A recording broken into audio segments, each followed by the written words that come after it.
Alhamdulillah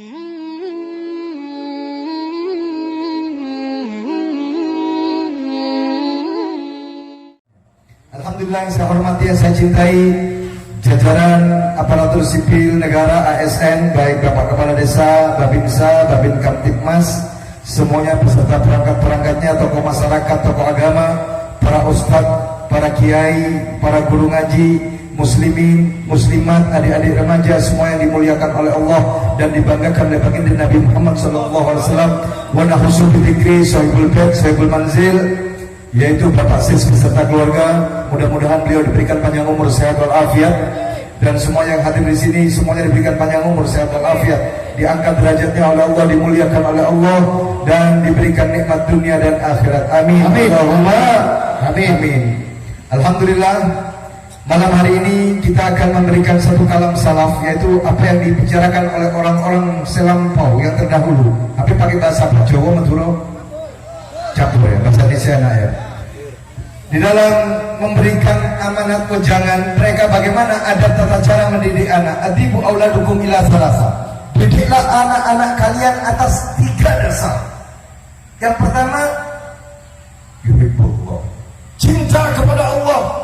Bagaimana mewujudkan cinta kepada Allah? Kenalkan anak Anda dengan Allah. Anak kita dikenalkan dengan Allah Subhanahu wa ta'ala.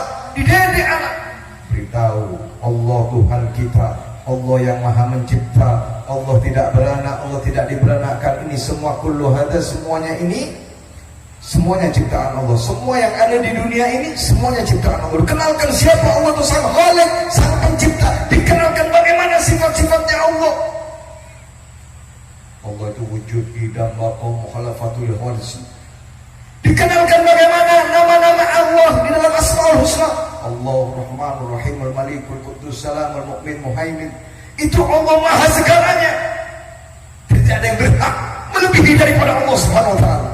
Siapapun, karena Allah pemilik kuasa dunia dan seisinya semua ini, dunia akhirat semuanya ini. Jadi anak kita dikenalkan, anak kita lebih dikenalkan kepada dunia yang maya sekarang. Anak-anak kita ini sekarang sudah banyak sama mainan Androidnya, sama HP-nya, daripada kenal sama Allah Tuhannya. Anak-anak kita sudah jarang istighfar kepada Allah. Karena apa? Orang tuanya tidak membimbing, tidak mendidik kepada anak-anaknya supaya anak itu supaya kenal dengan Allah, cinta kepada Allah.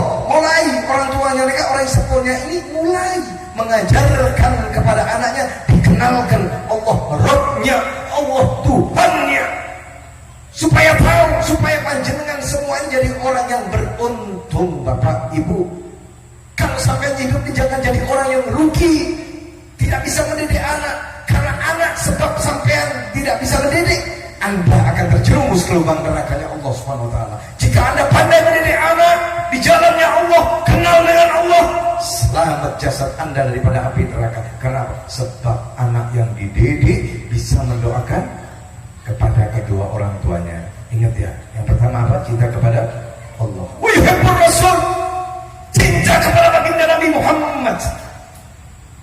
Bagaimana mendidik anak untuk cinta kepada, kenalkan anak kita sama Nabi, kenalkan anak kita sama Rasulullah Habibullah Muhammad. Jangan anak kita dibiarkan kenal artis-artis. Jangan dibiarkan anak-anak kita apal pemain sepak bola. Jangan dibiarkan anak kita dalam pengembaraan dunia mayanya, main HP Androidnya kemana-mana, main game-game ini segala macam. Tanggung jawab orang tua. Kenalkan bagaimana Rasulullah, bagaimana Allah menciptakan Habibullah Muhammad, bagaimana masa kecilnya Rasulullah, bagaimana saat Rasulullah di kecilnya, bagaimana Rasulullah mengemban risalah, bagaimana Rasulullah mengemban amanat. Apa saja yang dikerjakan oleh Rasulullah adalah amanat yang disampaikan untuk disampaikan kepada umatnya, supaya umatnya ini selamat daripada adab dan siksa nerakanya Allah. Rasulullah menuntun kita supaya kita beradab. Rasulullah menuntun kita supaya kita ini punya tata krama, punya sopan santun, punya akhlak adab yang baik, dididik.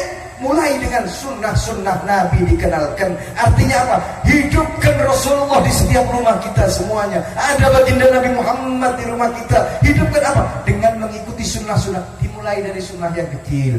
Jangan dibiasakan misalnya Rasulullah tidak senang minum tangan kacer, makan tangan kacer, tangan kiri tidak boleh. Kul biyamin, makan minumlah dengan tangan kanan. kanannya. Kalau kotor ke tangan kanannya, ya gelasnya dipegang tangan kiri, didorong beginilah. Pakai apa-apa dimulai didahulukan dengan tangan kanan. Rasulullah ajarkan doa makan apa? Allahumma barik lana fima razaqtana wa qina. Bukan doanya anak-anak TK, tapi Nabi yang ngajarkan kepada kita. Tapi orang tua cuma baca Bismillahirrahmanirrahim, anaknya disuruh, ya apa dok caranya dok, muncul doa maaf, doa makan le, ya boleh Allahumma barik lana. Bapak enggak. Orang tua harus mendidik, kasih contoh. Allahumma barik lana fima razaqtana wa qina adzabannar. Ya Allah, berkahi makanan ini ya Allah, jadikan makanan ini sebagai penguat jasadku ya Allah dan keluargaku semua ya Allah, untuk bisa beribadah meneruskan perjuangan baginda Nabi Muhammad sallallahu alaihi wasallam. Berkah tak berkah? Timbangan sila yuntal diplot kiro-kiro. Hidupkan Rasulullah. Bukan cuma di rumah, hadirkan Rasulullah di pada diri kita setiap hari. Bagaimana Rasulullah setiap harinya keluar ketemu tetangganya. Rasulullah wajahnya selalu riang ceria, Rasulullah selalu tersenyum, Rasulullah selalu bahagia. Wajahnya Rasulullah tidak pernah Rasulullah menunjukkan wajah yang cemberut, wajah yang sumpah, tidak pernah. Hidupkanlah ini dimulai karena ini sebab-sebab turunnya rahmat dari Allah Subhanahu wa taala. Jika Anda mengikuti toriko apa yang diajarkan oleh kanjeng Nabi Muhammad, insya Allah semuanya selamat dunia akhirat. Yakin akan dijamin surga oleh Allah Subhanahu wa taala. Kenapa? Itba sama Nabi. Bagaimana Nabi dalam beribadah? Kita tidak bisa menyentuh Nabi 100%, itu sudah tidak masuk akal. Tapi dihidupkanlah sunnah-sunnah itu setiap hari. Ada Rasulullah, ada kerinduan kepada baginda Nabi Muhammad, dengan banyak juga membaca salawat kepada baginda Rasulullah sallallahu alaihi wasallam Muhammad. Yang kedua, yang ketiga, gemar membaca Al-Quran. Sudahkah anak kita dipelajari di Al-Quran? Sudahkah Al-Quran sudah ada di rumah kita, sudah bisa didengarkan? Ataukah anak kita cuma dididik di TPQ dan masjid-masjid saja? Orang tua harus mengambil peran penting, orang tua harus memberikan contoh kepada anaknya. Harus orang tua memulai supaya apa? Dilihat, didelok, disawang kalau anaknya dilihat. Oh, bapakku ngaji, aku tak ngaji. Karena sebab orang tua ini anak akan meniru. Kebiasaan orang tua akan meniru. Nenek sampai mahrib, oh sampai mau ngaji sama nyetel lagu dangdut, di rumahnya dibanter joget-jogetan, anaknya kira-kira mau jadi apa, Pak? Terus mau masuk surga, yadkhulunal jannah bighairi hisab. Mana rumusnya? Terus masuk surga, yadkhulunal jannah bighairi hisab, pakai dihisab kan? Mana rumusnya? Hidupkan Al-Quran di rumah-rumah ini, baca, anak-anak kita suruh baca, walaupun dia cuma bisa baca daripada surat-surat pendek, tidak apa-apa, silahkan. Tapi hidupkan di rumah kita, karena rumah yang tidak dibacakan Al-Quran kal baitil kharbi, seperti rumah yang angker, banyak gunduruwonya, banyak jinnya, banyak cubunya. Karena apa? Disitulah sebab-sebab amarah datang, disitulah sebab murka datang. Karena apa? Setan tok isine, cubong tok isine. Kalau rumah itu penuh dengan rahmat, ada kasih sayang, sentuhan di hati. Kita melihat anak kita sayang, kita melihat istri kita sayang, kita melihat keluarganya yang lain, kita saling menyayangi. Dan seperti itu apa? Rahmat dari Allah, berberkati Al-Quran. Dan besok Al-Quran akan memberikan syafaat kepada orang-orang yang membaca Al-Quran. Sudahkah anak kita dididik seperti ini? Hah? Cinta kepada Allah, cinta kepada baginda Nabi, dan anak kita dididik untuk gemar membaca Al-Quran. Sudahkah ada di rumah kita? Al-Quran itu di rumah kita bukan tak-ketaka setan, ya, bukan penakutnya setan, bukan. Yang jadi setan manusianya karena tidak baca Al-Quran. Panas bawaannya, jin semua yang masuk.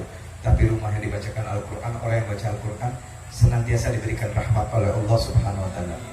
Walaupun satu ayat, walaupun satu surat keberatan, dimulai dari satu ayat sahabat boleh taruh lagi. Besok atau sorenya dibaca lagi 2 ayat, 3 ayat, taruh lagi. Yang penting setiap hari itu Al-Quran hidup di rumah kita. Nah inilah Sumber-sumber semacam ini adalah tabungan yang akan membawa Anda menuju ridhonya Allah, akan ridho Rasulullah, bunga Rasulullah, senang Rasulullah, bangga. Dan besok Anda akan dimasukkan ke surganya Allah karena juga syafaatnya Al-Qur'an. Wa qira'atil Qur'anu tartila, bacalah Al-Qur'an itu yang tartil, makhrajnya, hurufnya, tajwidnya, bilisanu fasih, dengan lisan yang fasih. Jangan baca Al-Qur'an kayak geledek-geledekan. Tahu itu wahyu minallah. Tahu kalau sampean ngaji jak pinter top, tapi itu apa yang dibaca? Al-Qur'an yang enak. Baca yang enak dengarkan. Bukan kayak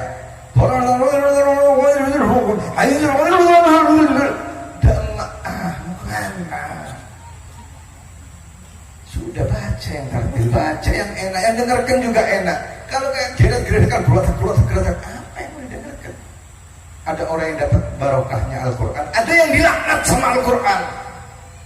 Jadi, wa qira'atil Qur'anu tartila, baca Al-Qur'an dengan tartil yang enak, yang dengarkan juga enak. Karena itu akan masuk ke dalam hati kita, dan ini yang menjadi sebab hati kita menjadi nur, cahaya dan bersinar. Karena apa? Sir masuk dari Allah Subhanahu wa taala karena wujud kita membaca Al-Qur'an. Kira-kira bisa dipahami? Terima kasih, mudah-mudahan sedikit manfaat. Jadi pegang juga cinta kepada Allah, didik anak-anak kita untuk cinta kepada Allah, didik anak-anak kita untuk cinta kepada baginda Nabi Muhammad, dan didik anak-anak kita dengan cinta dan senang membaca Al-Qur'an. Insya Allah sampean menjadi orang tua yang manfaat dunia dan akhirat, dan anak-anak sampean pun akan menjadi penolong besok di akhirat di surganya Allah Subhanahu wa taala. Amin amin ya rabbal alamin. Terima kasih walaupun